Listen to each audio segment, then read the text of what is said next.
J'ai une relation très conflictuelle avec ma mère. Et c'est une relation qui est restée très conflictuelle longtemps. Parce que moi, je me sentais blessée et j'avais besoin de reconnaissance de mes blessures. Et j'étais face à quelqu'un qui n'entendait pas ce que je voulais déposer et qui n'a pas reconnu l'impact de ses actes. Et donc, c'est très difficile quand on est dans une situation où il va falloir se relever seul. Parce que quand on a un parent qui accepte d'entendre, qui accepte de se remettre en question, qui accepte de s'excuser et qui propose une autre relation qui soit beaucoup plus écologique, eh bien, ça permet une reconstruction, puisqu'il y a un renouveau, il y a quelque chose de nouveau qui est proposé. Et je pense que j'ai vécu ça de manière tellement difficile, parce qu'on est seul, en fait. On s'est dit, mince, ce que je me disais, du moins à ce moment-là, c'est mince, je suis déjà victime de la situation et je suis encore pointée du doigt comme celle qui crée des troubles, comme celle qui crée des problèmes et comme celle qui a tort. Donc tu te dis, mais comment je vais pouvoir me relever? J'ai l'impression que ça m'enfonce encore 2 fois plus, alors que j'essaye juste de faire en sorte de me relever de mon histoire, de mes blessures. Comment je peux, je sais pas, j'ai l'impression d'avoir quelque chose dans l'œil, comment je peux me relever de cette histoire seule déjà, et sans que ma mère reconnaisse vraiment ses torts. Et je vois la complexité. Moi, vraiment, je suis en empathie et en compassion pour toutes les personnes qui sont dans la même situation comme moi, parce que ce n'est pas facile. On se dit, la voie de la libération, où est-ce qu'elle est? Parce que si à un moment donné, c'est comme si cette rancœur, on va la porter en nous, cette tristesse, on va la porter en nous, ce sentiment d'injustice et de rejet, on la porte en nous. Mais comment faire pour trouver réparation sans que notre parent en face de nous reconnaisse et s'excuse en fait. Donc il y a vraiment une absence de légitimité de notre propre souffrance. Mes amis, si vous êtes dans cette situation, eh ben, cette situation elle va vous amener à grandir. Vous allez devenir un adulte très très vite, parce que la solution, c'est déjà... la solution, moi en tout cas, ce qui m'a vraiment aidée, c'est d'arrêter d'être l'enfant qui réclame, qui attend, qui demande réparation. Parce que tant que vous restez l'enfant, vous attendez de vos parents qui jouent leur rôle. Donc il y a une attente quelque part de dire, oui, mais moi j'attends, tu es censé d'eux, tu es censé m'aimer, tu es censé me comprendre, tu es censé être là pour moi. Et c'est ça qui est le plus terrible. Ça, c'est ce qu'il y a de plus terrible. Mais ça, c'est ce qu'il y a de plus... ce qui fait que thérapeutiquement parlant, on ne peut pas s'en sortir. C'est-à-dire que tant qu'on maintient cette croyance que les parents sont censés être là pour les enfants, ma mère est censée être là pour moi, c'est son devoir d'être là pour moi, cette croyance-là, c'est ça qui va faire que la voie de libération, elle est bloquée. Il n'y a pas de libération possible, tout le monde est coincé. Moi, je suis coincée à l'état de victime et ma mère est coincée à l'état du responsable de ma souffrance. Et donc, j'ai longtemps, et en plus, ce qui est terrible, c'est qu'on va faire des thérapies. On va payer quelqu'un des thérapies pour aller voir dans notre passé pourquoi j'ai mal. Ah, ben tu as mal parce que ta mère, elle a fait ça, ou ton père a fait ça, parce qu'il y a eu cette situation, parce qu'il y a eu cette situation. Et quelque part, on y trouve un soulagement, parce qu'on se dit, on a pointé du doigt la personne qui nous a fait mal, et on se dit, ah, c'est pas de ma faute. C'est normal que j'ai mal, parce que il s'est passé quelque chose. Et c'est vrai que ça soulage, mais vibratoirement parlant et de manière quantique, c'est terrible, parce qu'on se maintient dans cette vibration du rejet, dans cette vibration de la victime. Et en fait, on ne s'en sort pas. On ne s'en sort pas. Et en fait, c'est juste pour vous faire un partage que j'ai vraiment compris le jour où je me suis dit, mais moi, j'ai envie de sortir de cette boucle du rejet, mais je ne m'en sors pas. Et en même temps, il y a aussi cette lassitude de dire, mais comment faire pour retrouver pour être en paix avec la relation avec ma mère, chaque échange qui se faisait, même si j'appliquais la communication non violente, et je le faisais, même si j'essayais de la comprendre et de moi rester à ma place, même si j'ai commencé à prendre mes distances pour ne pas être confrontée à elle. C'est pas parce qu'on prend les distances qu'on a réglé cette vibration du rejet et de la victime. Non, non, non, non, non. On n'a pas apaisé la relation parce qu'on a pris les distances. On a juste fui le fait de se confronter à quelque chose qu'on n'a pas pu régler. Or, j'ai compris, bien plus tard d'ailleurs, j'ai compris en 2022, après un effondrement, parce que grosse lassitude de ne pas trouver de solution, et parce que je suis confrontée à la énième confrontation avec ma mère, et des déceptions amicales aussi, donc des situations en boucle. Là, je me suis dit, bon, qu'est-ce qui manque dans mon approche? Et là, j'ai compris que pour pouvoir me libérer du poids de mon passé, il est impératif que je sorte de mon personnage de souffrance.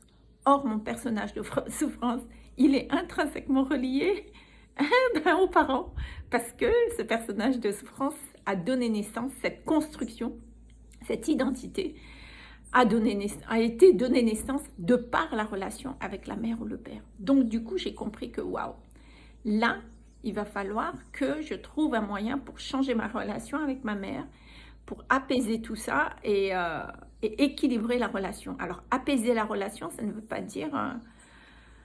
il va falloir qu'on se mette d'accord, parce qu'on ne peut pas se mettre d'accord. Je veux dire, chacun a son opinion, chacun a son avis. Se mettre d'accord, ce n'est pas possible. C'est soit elle se sacrifie, soit je me sacrifie.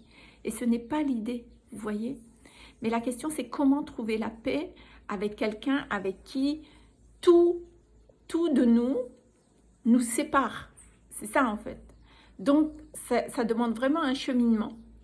Et je suis vraiment heureuse aussi d'avoir traversé ça en conscience, d'avoir réussi à trouver la paix aujourd'hui et de pouvoir partager le processus. Parce qu'en fait, du coup, le processus en question, il va demander à aborder la relation différemment. Mais vraiment aborder la relation différemment. Là, à ce moment-là, j'ai senti que j'étais prête à sortir de cet enfant qui réclame la reconnaissance des blessures. Et je me suis dit, bon, là, il va falloir que je fasse autrement. Il va falloir que je sois l'adulte qui gère cette situation différemment. Et c'est trouvé que pas à pas, en appliquant des petites étapes à fur et à mesure, ben, tout a lâché, quoi. Et c'est ça que j'aimerais vous partager dans la webconférence, un mois pour apaiser la relation avec les parents. Parce qu'effectivement, il y a comme les croyances que je vous ai dit là, dans le sens du devoir et de l'obligation par rapport aux parents. Et ça, c'est vraiment ça, c'est une clé que je vous partage. C'est vraiment l'une des choses à faire sauter. C'est-à-dire que tant que on met nos parents dans une fonction, c'est ma mère, c'est une fonction. C'est comme si elle a la fonction de. C'est mon père, il a la fonction de. Il y a quelque chose qui fait que toute la dimension de l'humanité de cette personne et l'individu est totalement occulté. Et en fait, on n'a pas conscience aussi que l'adulte que nous sommes aujourd'hui, on pense qu'on lit notre histoire, on maintient notre histoire à travers l'histoire de l'enfant. Donc en fait, même l'histoire de notre passé telle qu'on la raconte, elle est fausse, puisqu'elle n'a été vue que de par le regard de l'enfant. Donc on a pas mal de rectifications comme ça à faire et à mettre en place pour véritablement pouvoir accepter notre mère et notre père, pas dans leur fonction, mais dans l'individu. L'individu, quel individu j'ai en face de moi, quelle histoire, quelle est son humanité, quelle est son histoire, quelles sont ses priorités, quels sont ses choix, qui fait que cette personne, en fait, c'est pas qu'elle n'a pas pu faire autrement, parce que ce serait déjà une exigence, mais que cette personne, elle a juste vécu sa vie, avec ses choix, avec ses besoins, avec ses priorités. Et qu'en fait, on est juste en relation d'individu à individu. Et là, en fait, bon, là je fais un grand résumé avec d'autres aussi clés et process ensemble. C'est une chaîne, c'est une mécanique qui va ensemble. Et en décrochant ces points-là, puis à un moment donné, ben, en fait, c'est là qu'on peut rééquilibrer la relation avec les parents. Et ce qui est intéressant, c'est que le jour où j'ai rééquilibré la relation. Alors attention, quand je dis qu'aujourd'hui la relation avec ma mère s'est apaisée et ça s'est équilibré, ça ne veut pas dire pour autant qu'on va s'appeler tous les jours. Non, c'est pas la nature de la relation. Mais c'est surtout qu'aujourd'hui, je peux accepter son histoire, je peux comprendre ses choix. Mais c'est pas parce que je vais comprendre ses choix que ça veut dire que j'accepte que ça se passe dans mon monde, parce que dans mon monde, moi j'ai mes règles, dans mon monde j'ai mes besoins, j'ai des choses qui sont importantes pour moi. Sauf que, mes amis, on ne peut pas s'entendre avec tout le monde. On ne peut pas aimer tout le monde. On n'est pas en connexion avec tout le monde. On ne peut pas vibrer avec tout le monde. Mais s'il se trouve que la personne avec qui je ne vibre pas, c'est ma mère, bah c'est comme ça. C'est comme si vous avez une serrure, cette serrure, elle correspond à une clé et pas d'autre. Non, une clé et pas d'autre. Et il se trouve que cette clé qui correspond à cette serrure, c'est mon frère, il a la clé qui correspond à la serrure, mais visiblement, moi, j'ai une autre clé qui ne correspondra pas à cette serrure. Donc, on n'a pas besoin de forcer les choses, mais on a besoin d'accepter que les choses sont juste ce qu'elles sont, et c'est ok, c'est correct.